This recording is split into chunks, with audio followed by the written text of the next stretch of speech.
బీహార్లో జరిగే ఎలక్షన్స్ లో గౌరవ ముఖ్యమంత్రి రేవంత్ రెడ్డి గారు ప్రచారంలో భాగంగా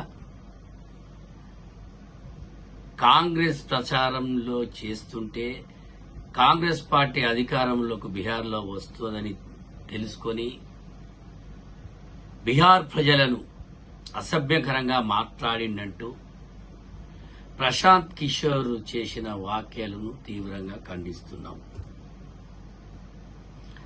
తెలంగాణలో కాంగ్రెస్ పార్టీని రేవంత్ రెడ్డిని గెలవనీయమనడం విడ్డూరంగా ఉండి తెలంగాణలో ప్రశాంత్ కిషోర్ కు ఓటుందా అని అడుగుతున్నాం.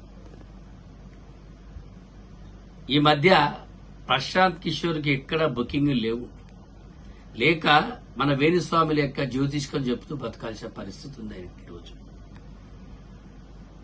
ఆయన ఒక పార్టీ పెట్టిన కొత్త పార్టీ, ఆ పార్టీకి డిపాజిట్ రావడానికే ఆయన కష్టపడతాడు.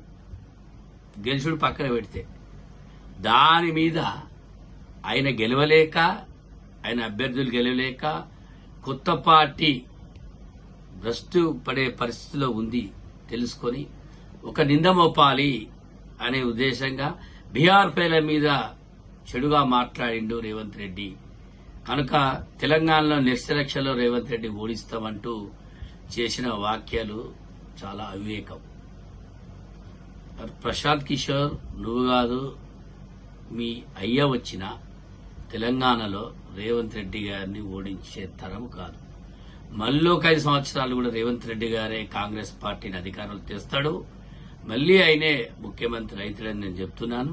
నీకు దమ్ము ధైర్యం ఉంటే నెక్స్ట్ ఎలక్షన్ లో కాదు, ఇప్పుడు మా జరిగే బై ఎలక్షన్ లో నువ్వు ఏ ప్రచారం చేస్తావో, ఏం సలహాలు ఇస్తావో, నీ బ్రోకర్ ముచ్చట్లు ఏం చెప్తావో చెప్పి ఇక్కడ దమ్ముంటే.